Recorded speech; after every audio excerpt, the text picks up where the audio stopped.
Hey guys, what is going on? So I wanted to talk about my experience with Melanotan 2 thus far. I've not been using it that long. I haven't done like a full dose yet, but I just kind of wanted to go over what my experience has been like over the past few weeks, slowly kind of moving my dose up and why I think that's a good approach. So for one, I'm not condoning the use of Melanotan 2 or peptides or anything like that. This is just me experimenting with things, and I just kind of wanted to give my experience. I've had some people say their positive experiences with it thus far, and it made me intrigued. I ended up trying it at the end of last month, and I've slowly been ramping up my dose, and this has kind of been my experience thus far. So basically I started out May 28th was the first time that I tried it. I think I was doing like 25 micrograms or whatever the unit of measurement is.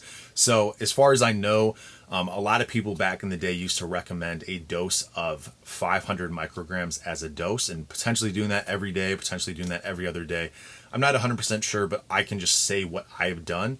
And that's kind of been based on the outline that Derek made in one of his articles. I think he wrote it like years ago about how he recommends using Melanotan 2. And I just kind of went off that because that's what one of my friends said they went off of and they had a good experience. And obviously, I trust Derek and stuff like that. So that's the route that I went. And I started on May 28th. Like I said, I think about 25 micrograms or whatever that unit of measurement is. Slowly went up, and today I did 300, and I'm not even sure if I need to go above that, to be honest, but that has been a process over the past 3 to 4 weeks of me doing that.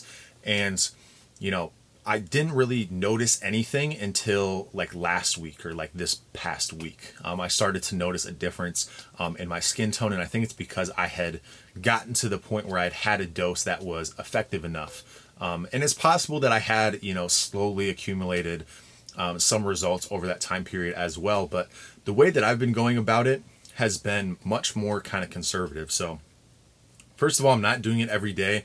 I'm not even doing it every other day. I'm probably doing it 2, maybe 3 times a week max. And those are just days that I remember to do it. So I try not to do it on consecutive days. And my goal is to do it every other day, but I don't end up doing that all the time. And again, I just kind of slowly titrate that dose up over time. And that's kind of been my approach thus far. Again, just now getting to the 300 microgram dose. And again, 500 is kind of where people used to start it out at. And I think that's probably excessive. So starting to see a difference. I'm definitely not like way darker, and it could be just because I'm spending time out in the sun, over the course of summer, but I was in the sun way more before I started using this Melanotan. So I've actually significantly reduced my time outside since I've started taking this, and I am not doing any tanning beds or anything like that. So all my exposure to the sun has been just like 30-minute, if that, sessions, immediately after injecting. And then, I go for 10-minute walks throughout the day. That's like all my sun exposure. So I haven't been doing any tanning beds. I haven't been going out tanning for like a long period of time. Just getting like 30-ish minutes of sun, 2 or 3 times a week. And then my 10-minute walks that I do throughout the day. So that's been the extent of my sun exposure. In terms of side effects or anything like that, I have not noticed anything whatsoever. I think it's because I have been slowly titrating my dose up. So I think that's good. I think that's much better than starting out on a high dose. That's just the way that I've been doing it. I'm not recommending you do it any particular way. That's just the experience that I've had using my method, using kind of that, way of titrating up over time and not potentially getting side effects right away. Okay. So again, not saying this is a good thing to do. If you guys are interested in me talking about this in the future, I will probably make a video like in another month or something like that, talking about my experience, potentially using higher doses. But that's been my experience thus far.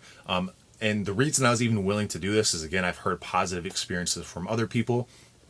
I'm using kind of a minimum effective dose strategy, low frequency, stuff like that, not trying to, really max out or anything like that. I'm just trying to get more subtle results, nothing super crazy. And then I've also had experience. So my first time using peptides, and the only other peptide that I've used has been BPC 157. I've talked about that on my other channel before. Basically, I had a positive experience with BPC 157. And the only reason I was willing to even go into that realm of injecting a peptide is because I had a injury that was holding me back severely, and I wanted to try it out, and I had a very positive experience with that. So I already had the materials in terms of, bacteriostatic water, having the, syringes and everything like that. So I was already, ready to go in terms of being able to utilize that. I think a lot of people are very scared of starting something like that, of using a peptide, of injecting. It's kind of a scary thought. And for me, I had already had experience through BPC 157, so to me, it wasn't as much of a commitment. I had a friend who had experience with injectable L-carnitine, and therefore the injecting process of this was like way less. So it is kind of a scary thing to initially do, and I'm not recommending anybody does peptides, but again, once you've kind of done one injection thing, it becomes less of a kind of scary thought process, and it's more so just something that's like, hey, this could be interesting. So that's kind of the perspective that I've had. If you guys are interested, again, in me talking about this in the future, potentially giving updates, or maybe you can just kind of look at my skin and see if it gets more tan over time. But anyway, that's all I got to say about that. I will keep you updated, and I'll talk to you soon.